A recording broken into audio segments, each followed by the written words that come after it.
The Templeton episode from the CCRU Writings.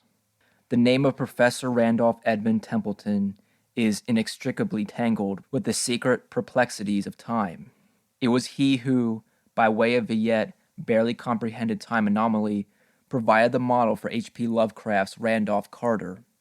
And it was the same R.E. Templeton who, on March 21st, 1999, whilst delivering a lecture at Miskatonic, devoted to a rigorous critique of H.G. Wells, awoke suddenly as the thing that lurks behind the mask of Immanuel Kant, coincidentally discovering the transcendental time machine. Templeton sits immobile in his attic room, immersed in a deceptively erratic ticking of his old nautical clock, lost in meditation upon C.J. Chapman's hermetic engraving. It now seems that this complex image, long accepted as a portrait of Kant, constitutes a disturbing monogram of his own chronological predicament. As if in mockery of stable framing, the picture is surrounded by strange loop coilings of Ouroboros, the cosmic snake, which traces a figure of 8 and of Mobian eternity, by endlessly swallowing itself. Suspended from its lower jaw is a cryptic device of intricately balanced circles and stars, ancient symbols of the AOE.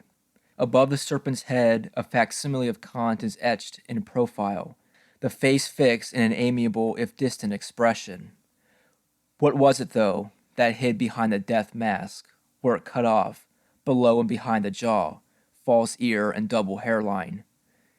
What was its peculiarly formless body, shadowy neck flesh, and suggestion of a cervical fin? As he stared, and hideously remembered, Templeton felt as though he knew. Templeton has long asserted the impossibility of empirical time travel. Since the ego is bound by its own nature to linear sequentiality, he continues to insist. Neither it nor the organism is ever transported through time.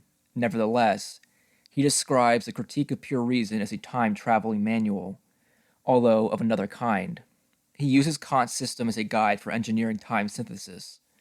The key is the secret of the schematism, which, although an art concealed in the depths of the human soul, concerns only the unutterable abominum of the outside, nihil ulterius.